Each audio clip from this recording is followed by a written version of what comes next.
The month of August is here, and you know what? This is the month that we're supposed to be talking about camp and players arriving and the heat of the sun and who's going to be winning the starting quarterback job at Carroll. And it's also the month that we're supposed to be talking about, games that are actually getting played, which is going to happen this month. And I am so happy that we're here. As a matter of fact, 3 weeks from tonight in the NAIA, things get underway.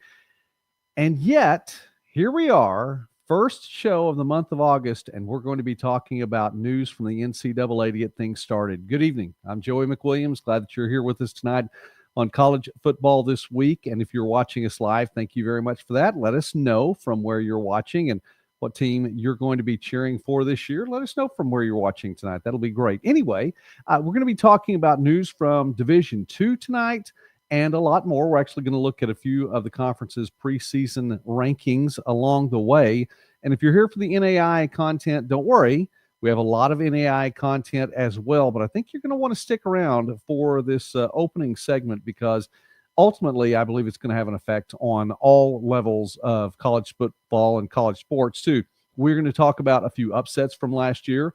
We're going to look at another what if. We're going to speak some hypothetical tonight. And Henchman 21, if you're watching, I think you might like what we have to talk about from that category tonight. We'll also ask the question about success for coaches, not first-year coaches now, second-year coaches. We'll talk about that. There's a lot to get into tonight, so let's go ahead and get it underway. And I'm going to bring it out like this. Division II, NCAA Division II. The executive board is advancing a proposal to the convention. Now, the convention is going to be in winter, so this is not something that's taken place just yet.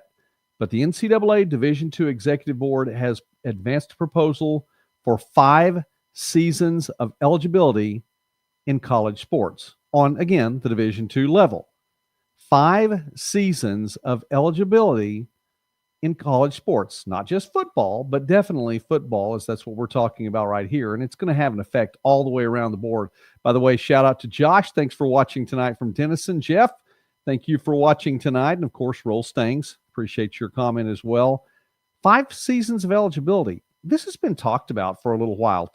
And I know that, if you've heard about it on the Division I level, definitely so. I have been hearing about it for months and maybe into a year. I know from visiting with a couple of people who are in the know in Division II and hold some level of knowledge and working with that. I won't give away my sources on all of that, but this has been talked about for more than a year, maybe even into years, as to 5 seasons of eligibility. Now, I'd been hearing it on the Division I level.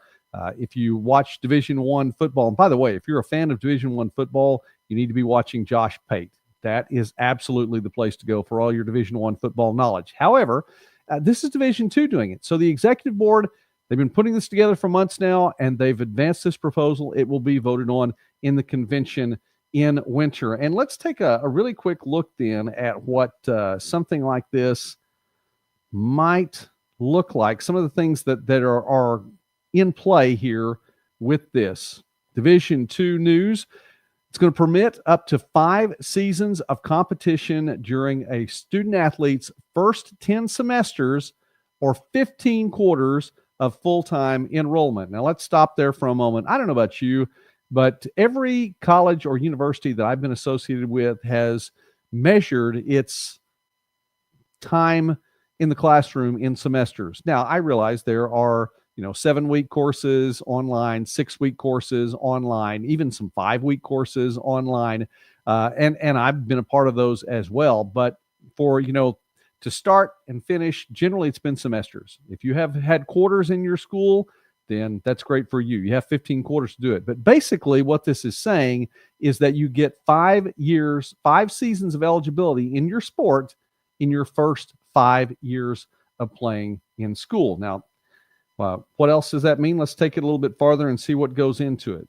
Specifically, it's to specify that any competition, regardless of timing, counts as a season of competition. Now, I want to bring this up here if I can get the proper the proper slide up. Let's bring that up here. Here we go. This is from the NCAA website. So let's take a look at this and scroll through this really quickly. Currently, Division II student athletes have 4 seasons to participate in competition in any one sport and must complete their 4 seasons during their first 10 semesters or 15 quarters of full-time enrollment. However, if the proposal is adopted, in addition to permitting up to 5 seasons of competition during a student athlete's first 10 semesters, first 5 years, you get 5 seasons. The first thing it says, it's going to change things a little bit. It's going to specify that any competition, regardless of timing, counts as a season of competition unless a student athlete is transferring from a non-Division II school and doesn't use a season. Okay, if you're a transfer in and you didn't use a season where you were before, you don't have a season behind you. So then it's your first 10 semesters, right? Or as a Division III transferred who is charged a season of participation for practice only under D3 legislation. Okay, that's D3 legislation, not D2 legislation. So basically, it's saying if you're in football and you play a down, that's a season of competition. Very simple. Very, very simple. Secondly, it's going to eliminate the currently legislated exceptions and waivers associated with the seasons of competition legislation, including current exemptions, participation during the non-championship segment, and an alumni game, and then amend the current exceptions and waivers. Now, we're going to go down to this third statement in just a moment, but let's go ahead and talk about these right now because this is big. I mean, this is something, again, that's been talked about for a while. First thing we have to say again, it's not in place yet. It could be in place possibly for 2026, 2027, but it's not in place for this year. So there is no 5 seasons for Division II sports this year. And I realize that this has been talked about again on the Division I level. We associate it often with Diego Pavia from Vanderbilt, who won a court ruling to say, hey, yes, I played on the junior college level, but that shouldn't count toward my college career in the NCAA. So he got an extra year. So watch a lot more Vanderbilt Commodore football if you care to watch Vanderbilt Commodore football, which I don't know of too many people who do outside of Nashville. But let's say you do, you get to watch Diego Pavia for one more season. But it's not just Division I because this is going to have a trickle-down effect too. If one affiliation, national affiliation like Division II, gets 5 seasons of eligibility, you know they already have been talking about it on the Division I level. You know they're going to be talking about it on the Division III level. And I can't imagine this not being something that now, if not before, was talked about on the NAIA level as well. It will have an effect all the way through. And if it wasn't, there are so many court rulings and so many opportunities for student athletes to just go ahead and take it to court and say, well, why doesn't the NAIA give me 5 seasons of eligibility? If the Division II gets 5 seasons of eligibility, I should get this too. Let's go ahead and take this to court. Not to say that's going to happen every time, but how many times have we seen in recent years, well, the court said this, well, the court said that because someone didn't get what they wanted, and so they took the NCAA to court. They've taken colleges and universities to court to get what they want. So in the back of the minds of the administration on the NAIA level, Division III level, Division I level, no matter what, they have to be thinking and maybe just a little bit leery if we don't move proactively, if this goes through in Division II, which it looks like it has some momentum.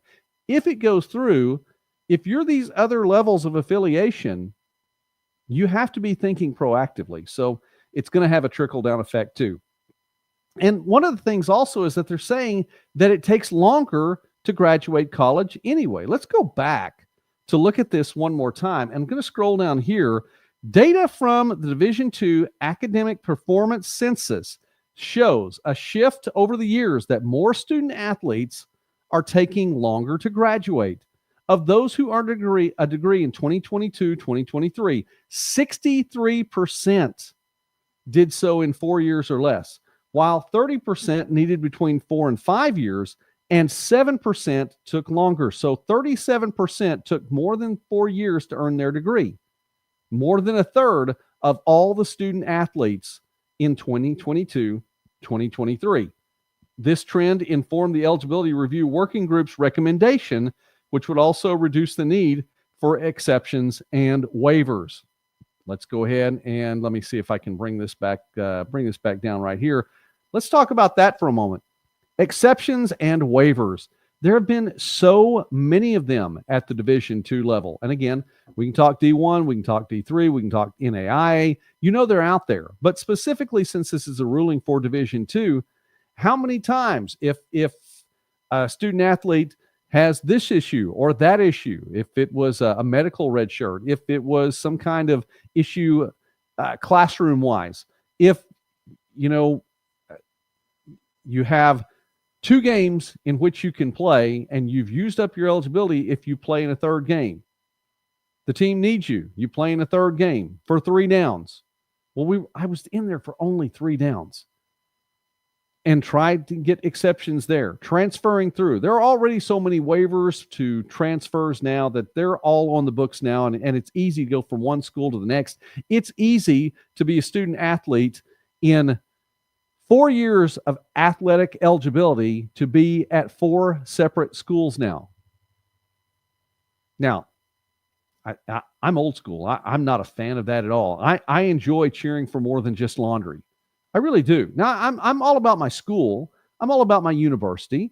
I know the schools from which I graduated, and I want to support those schools, and I want those teams and programs to do well. But I like cheering for players too. It's nice that the colors are familiar. It's nice to be able to go to a certain venue that you've been to many times before. But how much better is it if you watch a player from his or her first year at that program and you watch that player grow up and develop and become more? So I'm a little bit old school on that. But part of the reason that they're doing this is because it's just taking a little bit longer for student athletes to graduate than it did in the previous 4-year period. Now, let's stop for a moment and talk about other ramifications. What does this mean for red shirts? Does this eliminate the red shirt option? It doesn't say anything in the ruling about eliminating the red shirt option. However, it pretty much, according to one person who is in the Division II ranks, he pretty much said that the way that this is coming across is 5 means 5. You have 5 years to play 5 seasons. Not looking to redshirt anymore. Coaches don't need to redshirt somebody that's there as a freshman that maybe hasn't developed as much. Now you get an opportunity. And how about coaches who need some of those extra bodies later on in the season? There are certain, let's go with football. There are certain positions that may get some wear and tear over the years. So you're playing in week 7 and you had, I don't know, Coach Random has like 7 linebackers in his group that he sends in and out, and he's got a rotation, and this is the main group of his linebackers. Yes, he recruited a couple more linebackers in the season, but, he doesn't want to use that eligibility of that freshman because he sees so much in that freshman, and he knows if I have just a little bit more time to work with this freshman, man, I'm going to get 4 good years out of this guy. And yet, over the course of the year, you get to week 7, 7 of those linebackers that you had 7, and now 3 of them have injuries. And a 4th one's not looking too good. What do? Do you burn the eligibility at that point in time of the season? No, you don't want to burn that eligibility, but now you have the opportunity because, hey, 5 means 5. You get 5 years with those players, in essence. 10 semesters, your first 10 semesters there at the school, that's what you have. Use those 5 years. You don't need to put a red shirt on a freshman anymore. Give him time to develop, but you've got to use that. So that's a big thing. 5 means 5. Is it eliminating a red shirt? Not necessarily. Again, doesn't say anything in the ruling about that, but I don't think you're going to be seeing too many red shirts anymore. The other thing about this that makes a difference, and it's going to go beyond, and again, why are we talking about this now? This is Division II. It's small college, number 1. NAIA, you need to be ready for this. Scholarships. Now, we know Division III doesn't necessarily have athletic scholarships, so if you're a Division III fan, that's not for you. Division II, yes, but NAIA as well. If you have only so many scholarships, now, just like when that COVID year took over basic athletic programs for 3 or 4 years until finally COVID was in the distance. Praise God. Finally, that 5-year stretch was in the distance. Now you're back. So you have the same amount of scholarships, the same amount of money to spend, but now you've got players that are going to be there for 5 years. Is this going to hurt your recruiting for bringing freshmen in? Are you not going to bring as many freshmen in because you had 4 years with this one player, but now he's going to stick around and be there a little bit longer, hopefully get his master's degree while he's there? You need to have him on an academic scholarship just a little bit more. That's why he came to your school anyway, was because of the scholarship you gave him, because he wants to be a part of your team. You can't let him go. You can't just leave him behind. You've invested 4 years into him. He wants to play that 5th year, but you don't have that money now for freshman random down here who has a great opportunity, but you don't have it there for him. And the presidents of universities now, as they weigh this option at convention, are going to have to be looking and say, is this worth it? And really the only way to know is to find out. I'm reminded of a very silly statement a few years back. Let's, we're going to vote on a bill in Congress, but the only way to find out what's in the bill is if we pass it. That was silly. However, that may be the only way to find out. Are you going to be able to keep those freshmen in here? Are you going to be able to keep bringing others in as we go along? So that's a big deal too. And I think another thing too, while we're at it just for a little bit longer, is what are we going to call these players? I mean, we have freshmen, sophomores, juniors, seniors. Yeah, seniors. Well, they may not be grad students. They could be 5th-year players. I think Paul Dodson at Kaiser is way ahead of the game here. And if you haven't seen Kaiser's website, you need to check it out. The Kaiser Seahawks, KU Seahawks. Go down there. Paul Dodson, Sports Information Director Extraordinaire. He's way ahead of the game. In his roster for football, it has, if you go up beside the name, then you see what year player it is: 1st year, 2nd year, 3rd year, 4th year. And then there's a column right next to it that says that's athletic year. There's a column right next to it that says academic year. So you can find out if that person's a freshman or a senior or a grad student or whatever the case may be. So anyway, way to go, Paul. You are way ahead of the game. Let me bring this back up here too, and I'll bring that slide if it will show up here. Let's see if we can bring that up there. Okay. Going to specify that any competition, regardless of timing, that means if you're playing basketball and you truck out on the court, you're there to inbound the ball or shoot a free throw or whatever the case may be, and you come back off, doesn't matter. You earned a season of competition right there. So you need to keep that in mind. It's going to eliminate then the currently legislated exceptions and waivers associated with the seasons of competition. Again, so many waivers and exceptions have gone forward in D2. This is going to get rid of some of those. So that's going to help a whole lot, I believe. And finally, it's going to amend it to permit waivers in extenuating circumstances and the following exceptions: service, armed forces, very good, religious missions or foreign aid services of the U.S. government, academic study abroad, internship or cooperative education, workforce experience, work experience programs, pregnancy, which is a real thing, injury or illness, and Olympic training. I like that too. So now, again, we said it didn't take away from red shirts.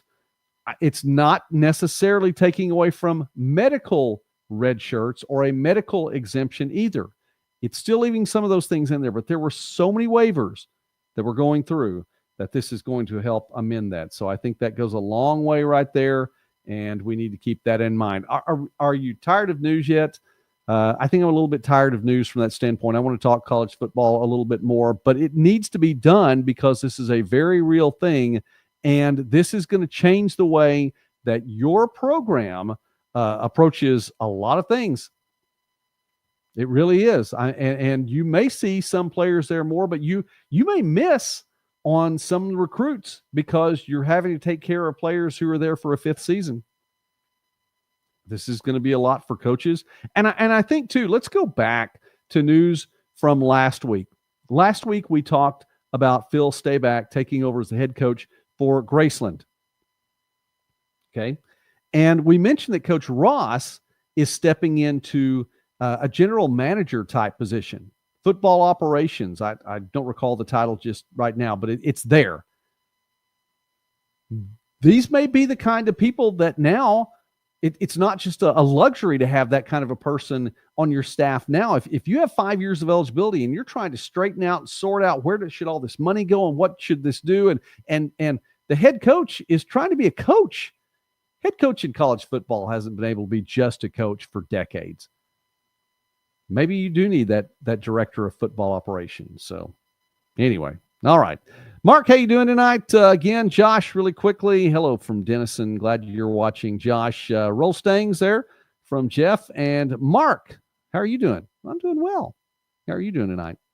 Glad you're stopping by. Let us know from where you're watching tonight, and let's move on down the road. One other thing quickly in Division II while we're still there, and we're going to talk about preseason rankings. Division II finally went to an automatic qualifier for playoffs in January, and then in April went to the 32-team format. So if you were Division II, there were 28 teams in the playoffs. Now 4 more teams are coming in, and each of the 16 conferences will have an automatic qualifier from that conference, and each conference gets to decide how that automatic qualifier is chosen. All right. Conference preseason rankings wanted to have more NAIA preseason rankings coming into tonight's broadcast, and there aren't any. So we'll have to do that a little bit later. Jeff, by the way, I recalled Utah, but I didn't recall Draper. Thanks for watching from Draper, Utah tonight. Appreciate that, Jeff. And thanks for being part of the community here as well. It's enjoyable. I want to say really quickly, I'm enjoying the community that we're building here on Midwest Sportsnet, and I appreciate it. So tell a friend and let them be a part of it too. We'll talk small college sports and more. So let's keep going right here. Let's bring this back up. We'll run through really quickly Division II before we get to NAI tonight. Division II, this one's hot off the presses. This one came out today.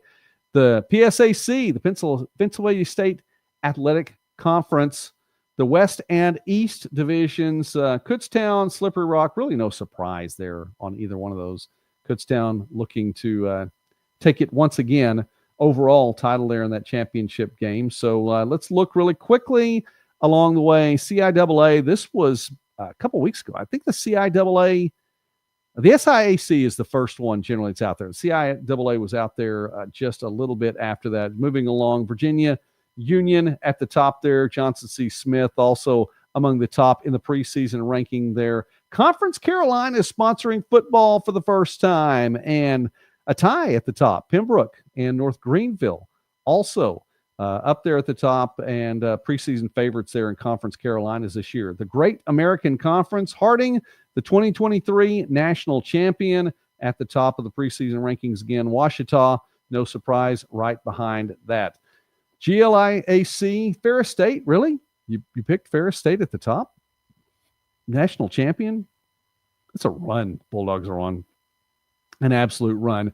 Ferris State picked at the top of the GLIAC. The Great Lakes Valley Conference, Indianapolis at the top there one more time, and I suspect that one first place vote had to come from UIndy's coach because probably couldn't vote for his own team. That's my guess. The Gulf South Conference is dwindling in membership. West Florida picked at the top there, 3 of the 4 votes. A tie at second place between West Alabama and Valdosta State. The Lone Star Conference, had a lot of coverage for the Lone Star Conference here on Midwest Sportsnet. Check that out. It's on the website there. And Angelo State, no surprise, at the top of the preseason ranking once again. Went undefeated through the conference last year. The MIAA, they have 2 polls. We picked the coaches poll. And in the coaches poll, Central Oklahoma on top of Pitt State. In the media polls, the reverse, Pitt State picked at the top, UCO right behind them. The Northern Sun and Minnesota State up there at the top. Augustana getting some votes as well there in the NSIC. The RMAC, Rocky Mountain, 3 ties among the preseason rankings there. I thought that was interesting. Pueblo and Western Colorado at the top right there. And again, should be no surprise to anyone following along. South Atlantic, Lenore-Rhine with a former NAIA national championship coach there at the top of the preseason ranking there. Shout out to Coach Sosha. And the SIAC, last on the list today, but the first one to put out their preseason ranking each year. Albany State there at the top, along with Clark Atlanta. So that is a look at some preseason rankings. Hopefully, I thought we were going to talk about a few more preseason rankings in the NAIA tonight. We'll get to that on Thursday. And you know what? We'll also have to get to on Monday. Well, we may, if there are some that come out between now and Monday, don't forget the forum on Monday night. It's going to be at 9 p.m. Eastern Daylight Time, 6 p.m. Pacific Daylight Time, and we'll have guests here on the program. That is our annual NAIA football preview. So Monday, August 11th, we'll have the forum there, and we'll talk about that a little bit more. So hopefully we get some preseason ranking at that point in time. Okay, let's move on. And Dave, glad that you are here. Go ahead and stick with us now for the live show, Dave. Back the tape up later. It's a bunch of 5 years of eligibility talk, and you can check that out on your own. But stick around with us tonight here on the live portion of the show.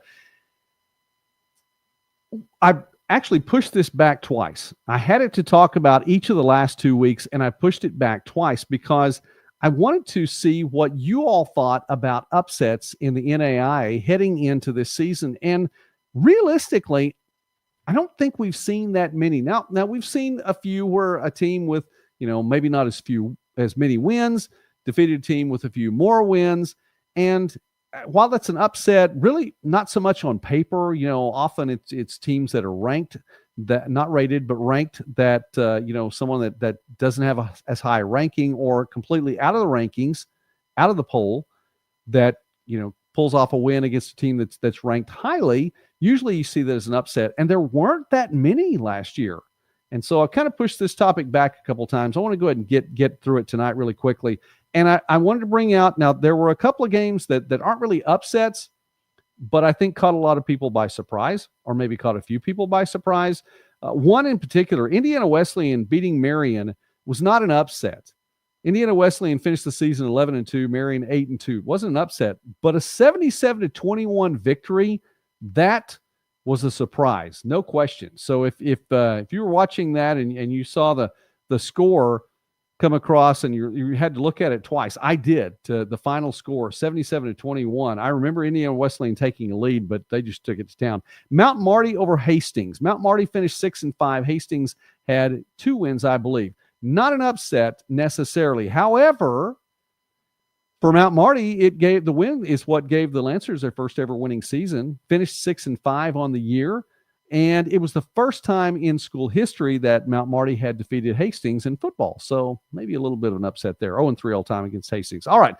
There were 3 that I'm going to say are upsets, and you may or may not. And if you follow this team, you may or may not say it's an upset. Yeah, we knew all along we were going to win. All right. How about McPherson over Evangel? McPherson not ranked.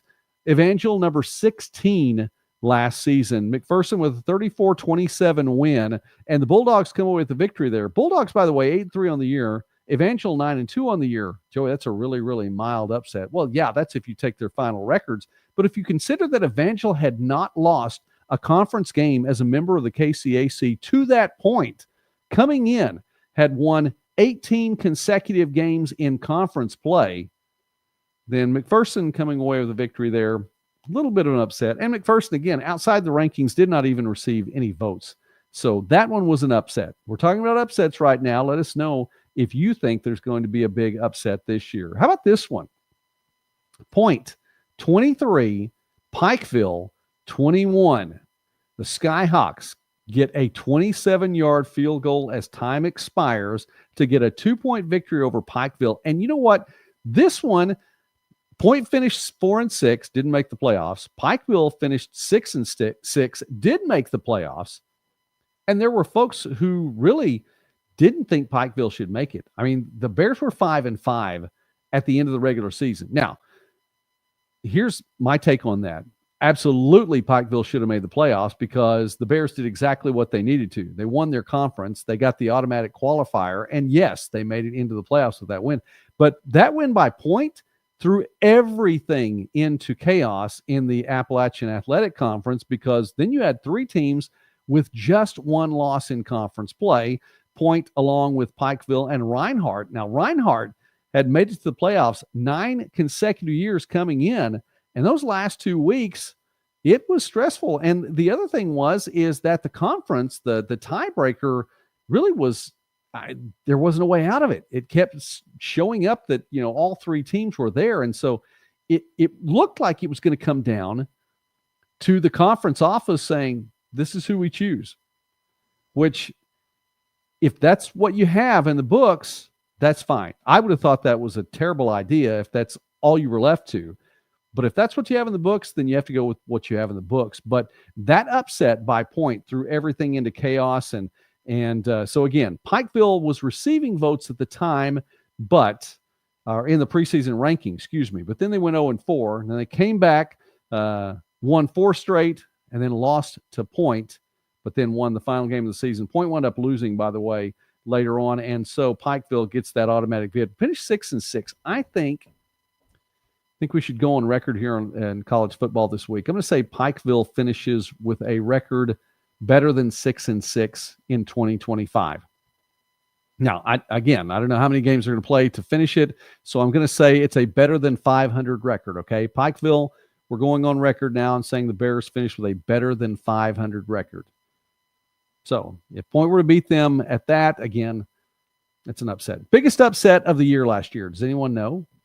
Anyone remember? Biggest upset of the year, at least according to the rankings. Now, if you live in Seward, Nebraska, you're probably saying, Joey, it wasn't an upset.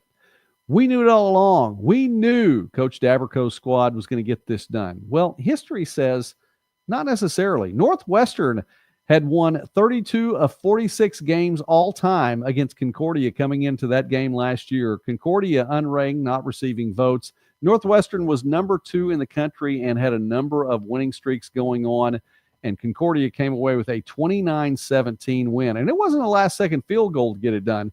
It was a 29-17 victory from the Bulldogs, who got the win in Orange City on top of that. Biggest upset of the year last year. So we have some time over the course of the evening. Let me know. Who do you think is going to pull an upset this year? Is anyone going to pull an upset this year? And I'd be curious to know, if your team's going to pull an upset, do you think that they'll be in a position where we're going to think it's an upset? So let us know there in the chat tonight. The other thing I did want to ask for your help with, and asked last week, I want to find out too, what's your team's rival? We're getting some rivalry down and getting some official commentary from the sports information departments too. But who's your team's rival? We talked about a few last week: Dakota State, Dakota Wesleyan rivalry there. That's an opening weekend game, by the way, too. Do Kaiser and St. Thomas have they been around long enough to have a rivalry there? So let us know who your favorite rival is in all of that. Okay. We stop for a moment midpoint, and let me say thank you again for watching tonight. For those of you who are watching us live, let us know again in the live chat from where you are watching. If you're watching us on tape, comment. Let us know what's going on too. This week at Midwest Sportsnet, this is the second consecutive week that we really haven't had any taped interviews to be able to put on, and we've been enjoying the previews this season, but there are a few things going on behind the scenes, and I'm doing some work and helping a couple of conferences with a couple of things. And so you'll see more of that as it comes out. So we haven't had as many previews in the last couple of weeks, but we've been doing the live show on Thursday night, and we'll continue each Thursday night through the regular season and have Sunday nights as well, also at 8 o'clock on Sunday nights. So keep that in mind. And I'd love it if you stop by each night. And again, if you would just be part of the community here, that would be great. Now, to do that, it does help a little bit if you subscribe. So please subscribe to the channel, because it does make a difference. I really don't know what it does algorithm-wise, but it does help. It's encouraging, and we appreciate it. But we want you to be part of the community here. So please do that. Don't forget, also coming up, episode number 500 of the Summit. I promise it's on the way. And then the forum on Monday night. Corey and James and Vince are all scheduled to be here. And I know you don't want to miss that. We're going to talk about a lot of things on Monday night. All right. And of course, Thursday we'll be back. Mark, watching from Columbia. Thank you. You know what? I've been to Columbia a number of times, as a matter of fact. It's been, I want to say, 2 years. It's been 2 years since I've been to Columbia, and love it. Love the food.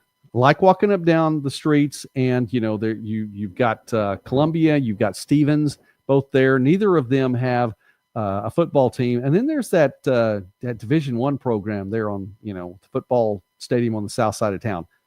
That is it's a big deal. And Mrs. Midwest Sportsnet and I have been there and walked around a little bit. Absolutely great.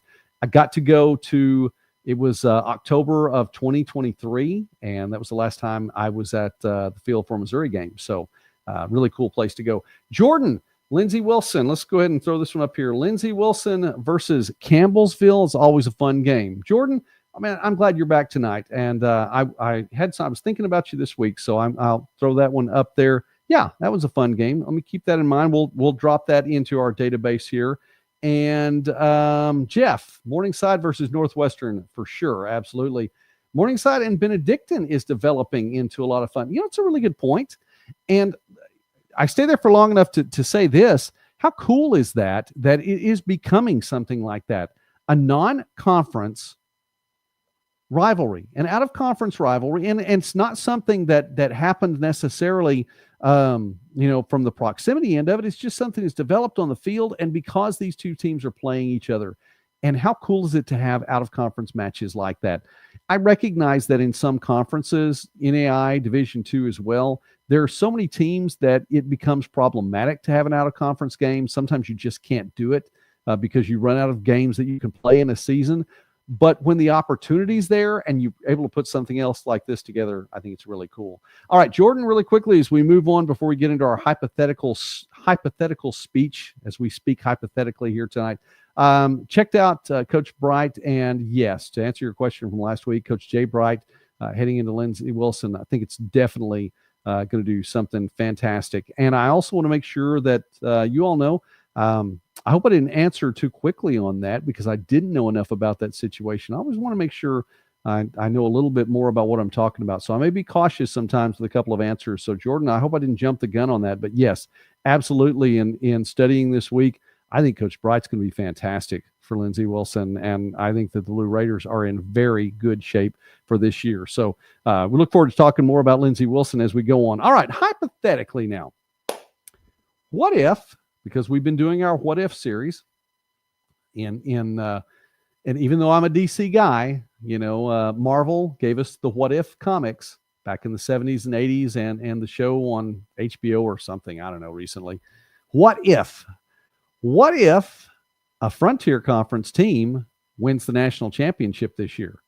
Now, I probably got Henchman 21's attention with that, but I have to ask, what if that happens? It really hasn't happened in a while. And for as much talk as there is about the Frontier Conference, and I'm not, denigrating any of it. I'm not downplaying any of it. The Frontier Conference is a fantastic conference. You have Carroll in there. Carroll has 6 national championships in the last 25 years. Carroll, among current NAIA programs, has the 3rd most playoff appearances in the NAIA football championship series. The Saints have been there 24 times. By the way, that's tied with Georgetown, also 24 appearances in the playoffs. And Dickinson State 25 times. Of course, Dickinson State the last 10 years. And then Northwestern 26 times. So go Red Raiders. You've been there more than any other current NAIA member. But it's been a while. As a matter of fact, it's been since 2014 since a Frontier Conference team has won. That was Southern Oregon back when. And again, for as much talk as we hear about the Frontier Conference, there hasn't been a national championship in a while. College of Idaho with a deep run 2 years ago. It's been a little while since you've seen that up there. So what if a Frontier Conference team wins? Well, first, what's it going to take? Who's it going to be? You have the expanded Frontier Conference now, which means there are more teams from which you can choose. 14 football schools, possibly a 15th football school. We were talking about Bismarck State maybe getting a football team in 2 or 3 years down the line. That was something that was reported, I believe, by 406 Sports. And then maybe a 16th team somewhere. Football teams, they're growing. There'll be 2 new teams in 2025. But right now, not to jump the gun, 14 teams in the Frontier Conference from which to choose. Now, if you want to take a couple off there, Dakota State, never been to the NAIA Football Championship Series, the playoffs. Mayville State hasn't made an appearance in the playoffs.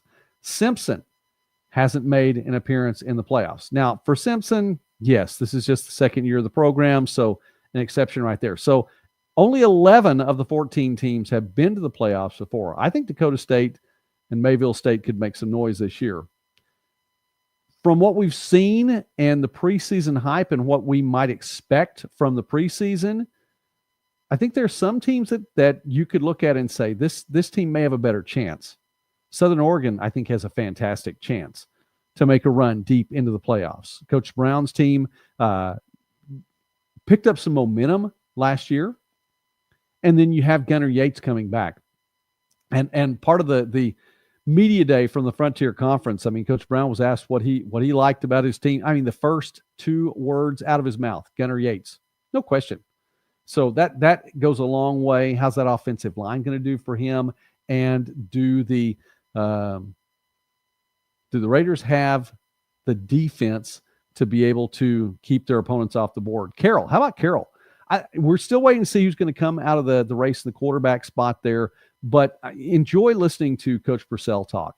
And he's a wealth of knowledge, but he knows his team. And you know, sometimes, and this is not, again, a denigrating statement to coaches who don't do this, but Coach Purcell can just rattle off. I mean, he's got almost a 2 deep, maybe a 3 deep in his head of every position, and he'll tell you who they all are, where they are all from. I mean, it's just amazing to listen to him talk about his team. So I think we reserve a little bit of judgment till we find out who's at quarterback, but he's got a lot of players coming back. He lost some production from that offense. Well, I say that. He lost Jack Perka, but, other than that, he's returning a number of players to that offense from last season. So I think there's a lot to be said there. Missouri Western D2. Sorry, we threw the D2 out there. Montana Western. How about that?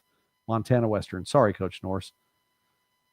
I think that the Bulldogs are in maybe as good a position as any on that Frontier West side to be able to make a little noise. And you bring back Michael Palandri. We'll talk about him a little bit more. Eli Norse there.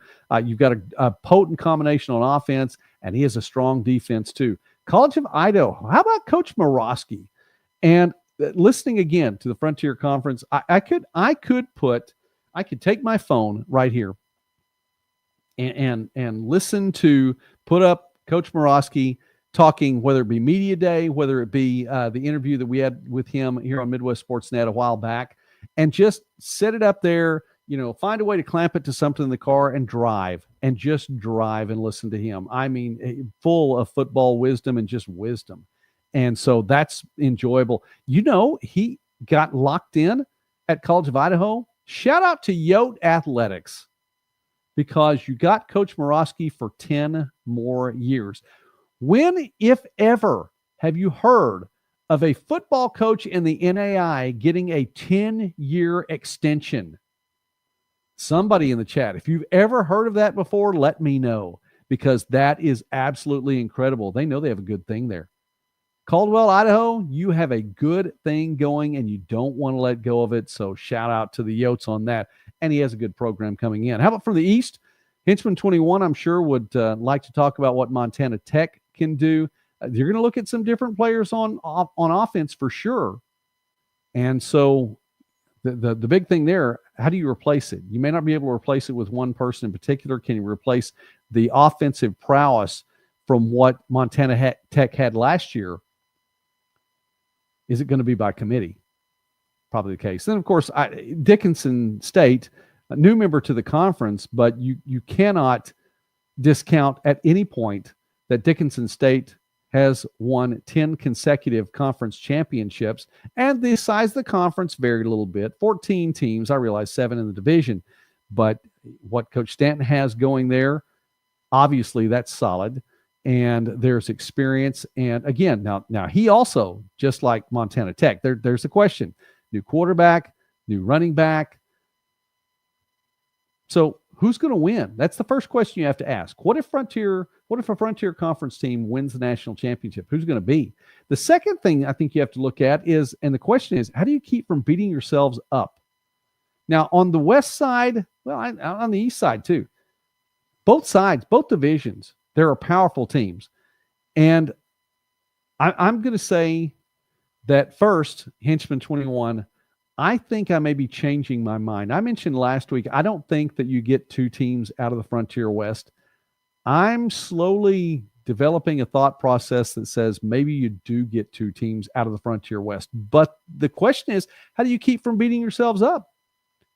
Strong defenses, able to play against a run or a passing game. And while the quarterbacks that we mentioned for some of these teams can definitely sling the ball around, they can run the ball well. You play in the winter weather that many of those teams are going to be playing in, you have to know how to run the ball on cold days, and they do.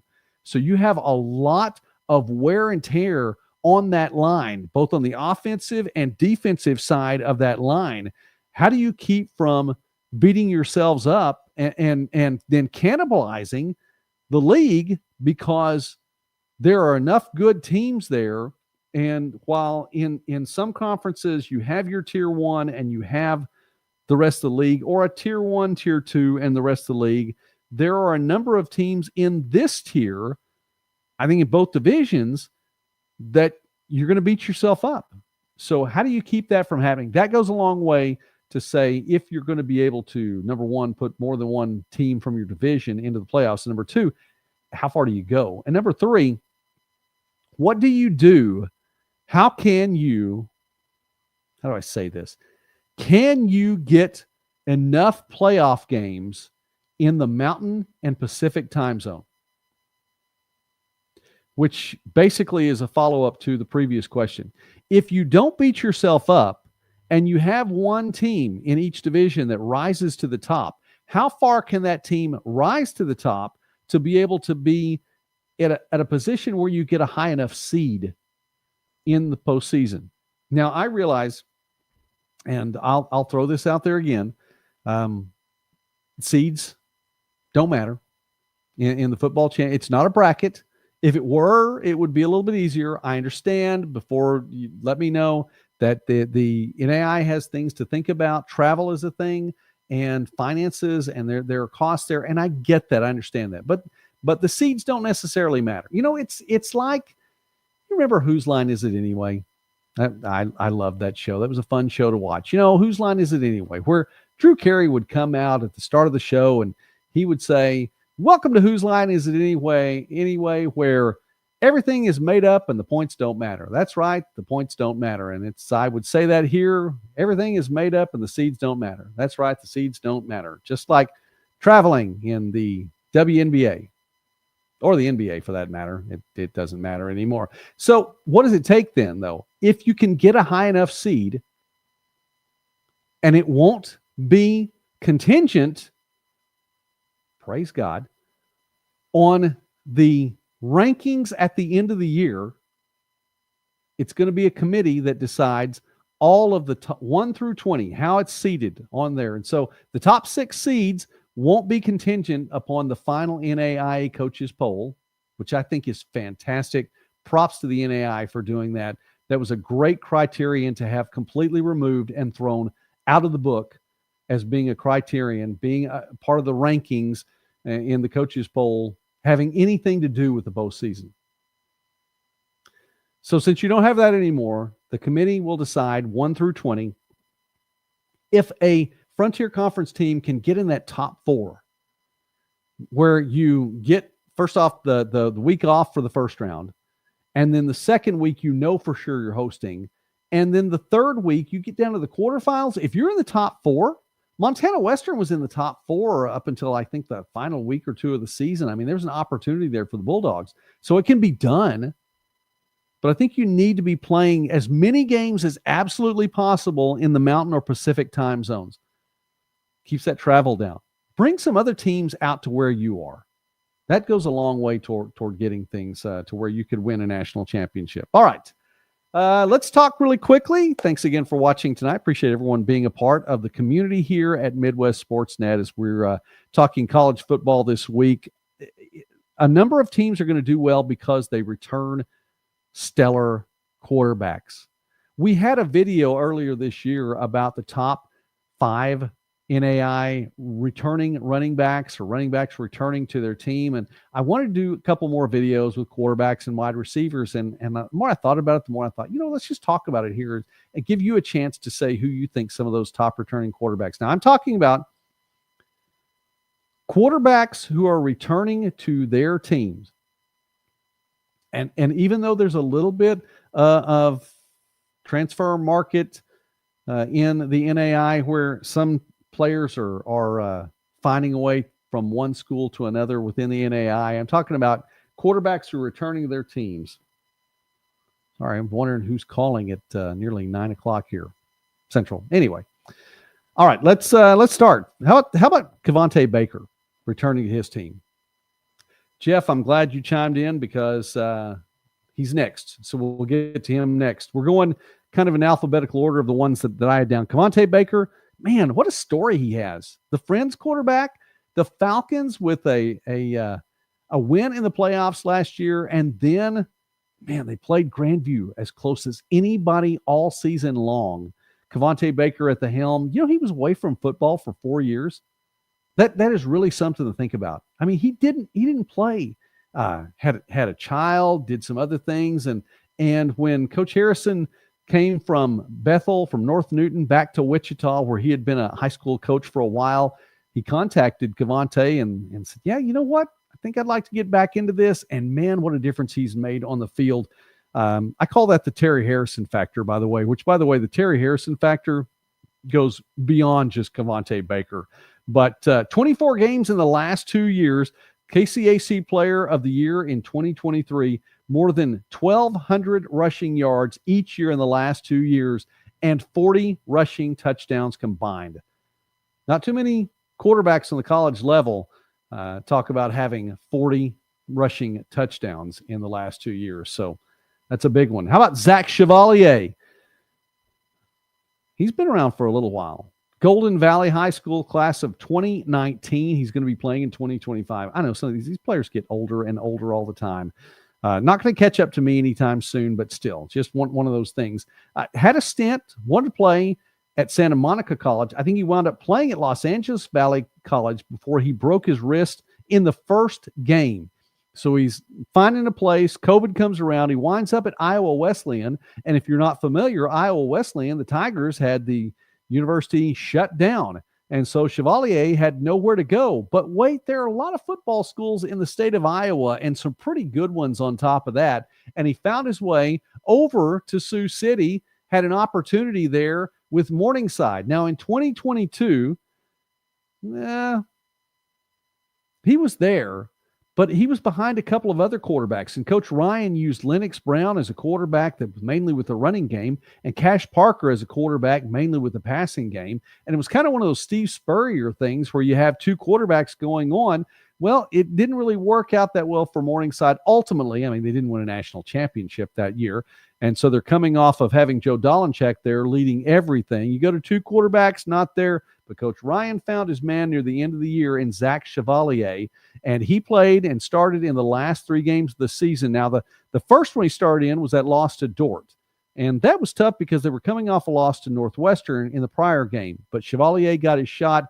Tough game against Dort, doesn't get the win. Then he goes on, gets the win against, I believe, Briar Cliff in the next game, and then they make it to the playoffs, and it was a tough loss there in the playoffs. But the next year, 2024, he comes in and he was 10-0 during the regular season. Oh, they lost to Indiana Wesleyan in that playoff game. Yeah.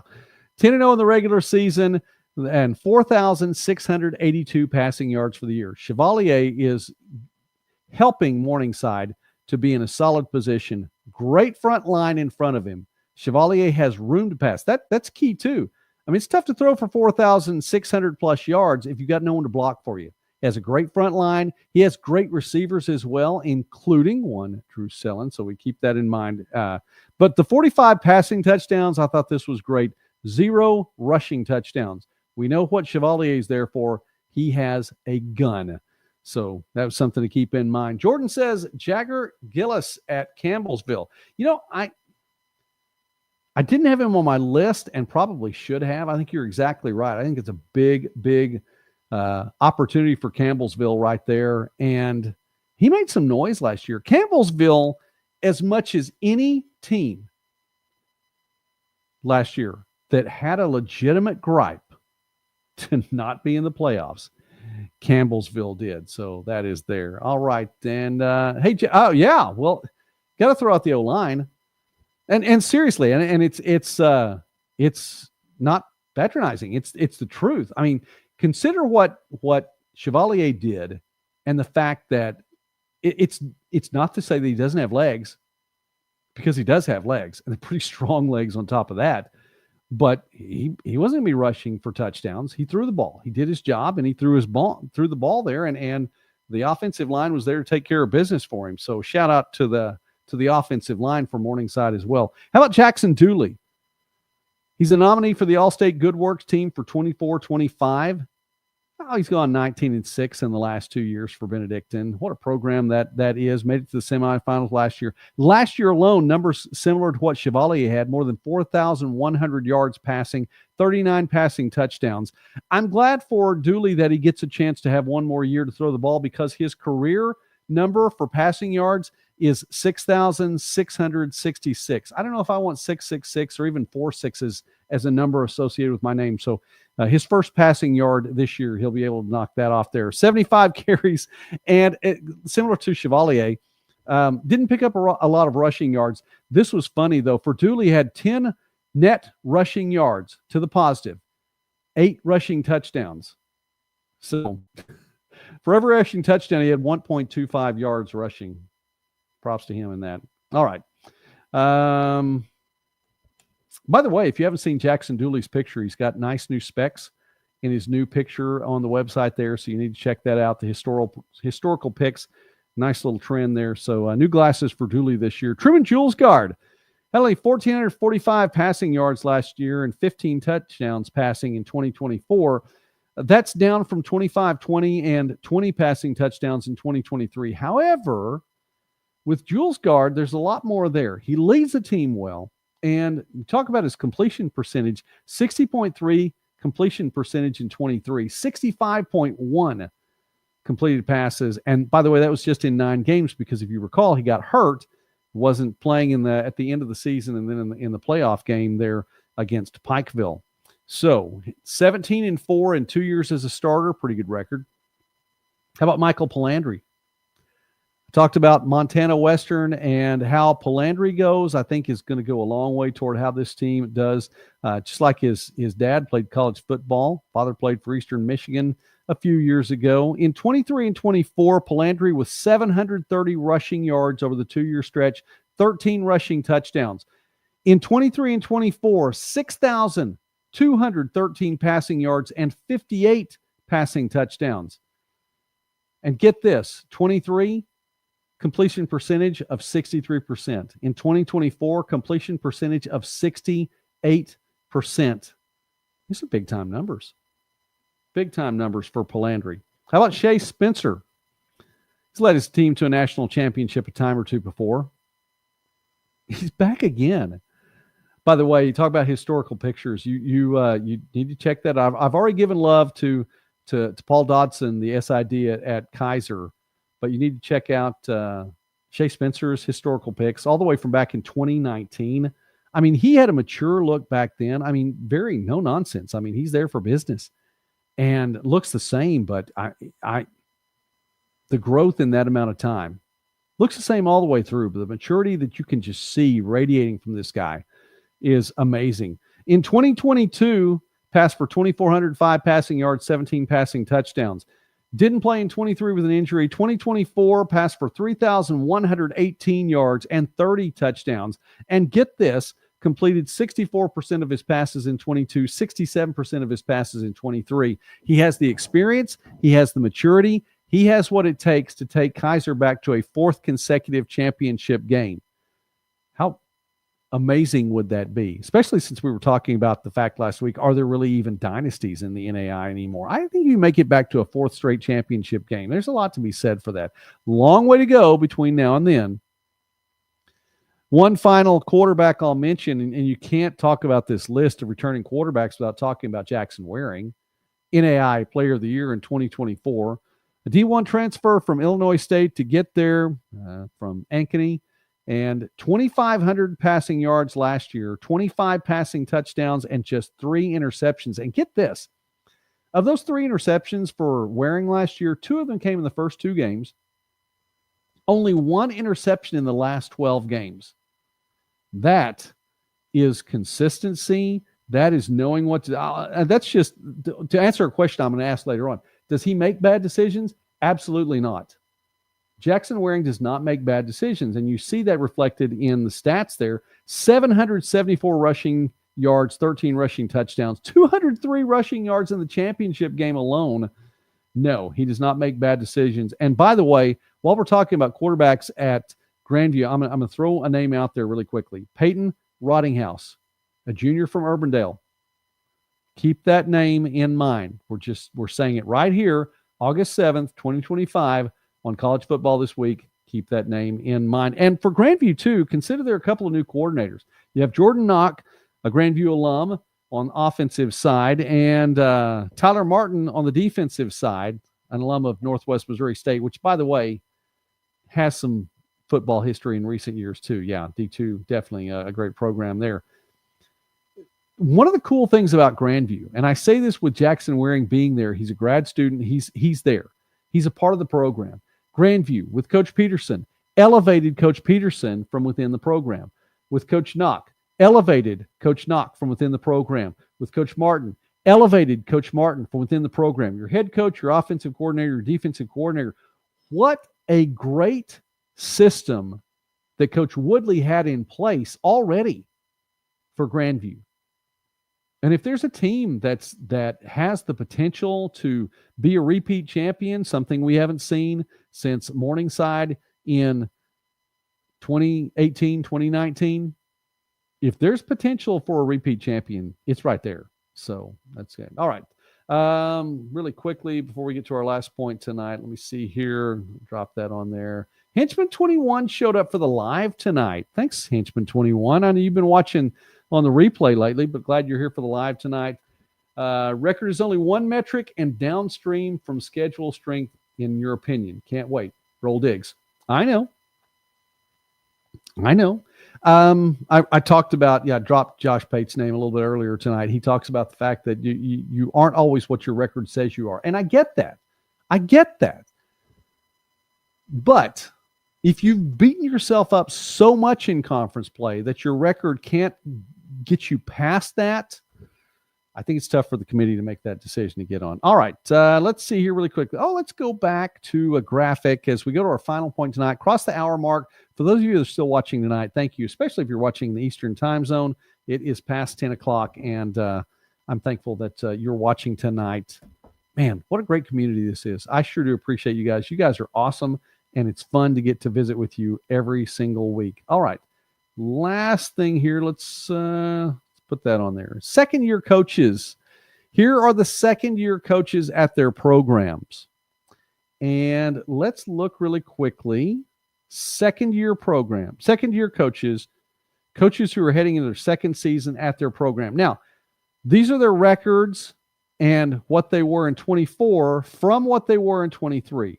Simpson, 24, that's their only year there. Coach Kaminsky, 0-11 there. Coach Hudgens, there's some question as to whether or not it was 4-6 this year. It's still 4-6 on the Nelson website. Still waiting on an official ruling. Coach Johnson, a game improvement. Coach Kretschmar, a couple of games off.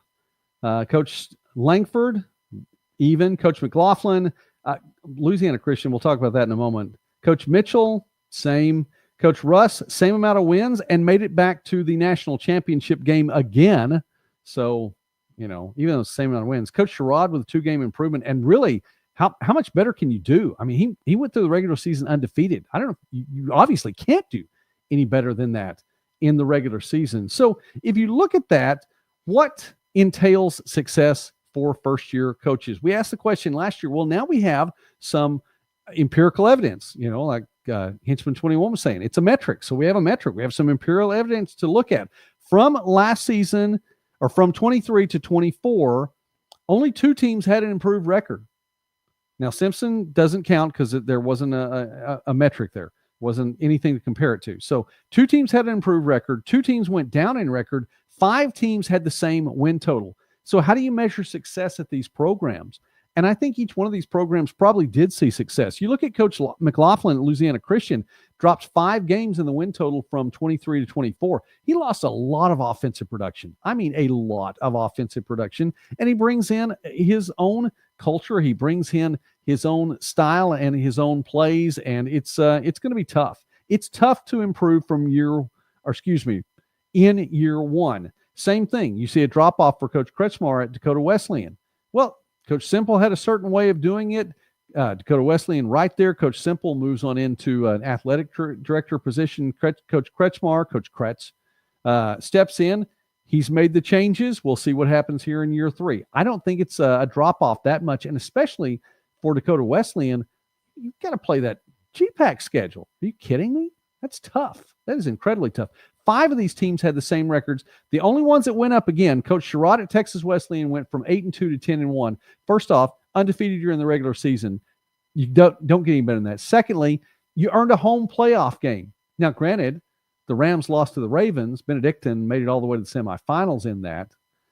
But you put your team in a position to win a game and to get that home playoff game. So props to Coach Sherrod. And then Coach Johnson at Doane from 2-8 to 3-8. Hey, if you got one more game on the schedule, win it. That's exactly what he did. And so it looks like Doane is in a position to move. But even if there is a slight drop-off or the record is the same from when you got there to year 1, have you made the adjustments in the culture? Have you brought in the right staff? I mean, for Coach Gominski, this is year 2. His staff looks different in year 2. And we've gone on record here in college football this week that Madonna's going to win a game or games in 2025, a program that on the field has never won a game. Madonna Crusaders are going to win a game, and Coach Gominski did what it took, made the adjustments. He has some different players, different coaches specifically. I'll get this out. Let's try it again. He has some new coaches specifically on the defensive side of the ball. This is where improvements are going to be made. And offensively, let's see if there are enough points put on the board to get it done. So were adjustments made? I believe so. And I think all of these programs with respect to the coaches that each had before, I think they're all in good position now. And I think there's a lot that can be said. And I think we'll be talking about these programs now in year 2. I think we'll talk about Madonna. I think we're going to continue to talk about Texas Wesleyan and Kaiser. Obviously, I think we're going to talk a little bit more about Doane. I'm curious to see what Nelson does. Nelson, I don't know if Nelson's getting a lot of love in the Student Athletic Conference. We'll see. We'll see what happens. That's a conference, could be in a little bit of flux there as to who takes over. Some coaching changes there. New coach at OUAZ. So we'll see how Coach Riley does with that. But I think that's a conference that could see some change. So success in year 1, whether it's on the field or off, there were 10 coaches. I think they put themselves in a good position for year 2. What do you think? I'd love to hear what you guys think. This is our community. Thanks for being a part of it. So that's what I have for tonight. The big news was the 5 years of eligibility being proposed in Division II. It's going to have an effect all the way across the board. I still want to hear what some of you all were talking about your rivalries. So thank you for posting some of those on there. I'd love to find out if you think there's going to be an upset and who you think it's going to be. So let me know. Call your upset. Between now and next week, call your upset. Let me know who's going to be upset in one of those games, and we'll talk about that next Thursday night. Please don't forget about Monday's broadcast. We're going live on Monday night, and it's the Forum, and we get Corey from NAIF Ball. We get James from the Champion Sports Network. We get Vince from the Varsity Sports Show, and it's going to be a lot of fun. We have a good time, and I mentioned last week, I think that all of us are going to get to be in Fort Worth for the national championship game. And so for a bunch of guys that have been talking across YouTube airwaves, if you will, for a while now, to get to meet in person, I think it's going to be really pretty cool. So I'm excited about that. And I'd love to get to meet some of you all in the chat as well. Some of you all, I know the way to get to do it for a couple of y'all, Dave and Jeff, is to show up at a Morningside game. Still in the docket. I promise. We're trying to get there. But in the meantime, thanks again for watching tonight. So please keep that in mind. Let me know between now and Thursday. Call your upset and let me know who it's going to be, and watch on Monday night. And don't forget, very soon it's going to be Thursday nights and Sunday nights. We'll be live both of those nights. We're going to talk a ton of NAIA football and more smaller college football as well. If you haven't already subscribed, please do. Please absolutely do that. I would be so grateful. It does help the channel.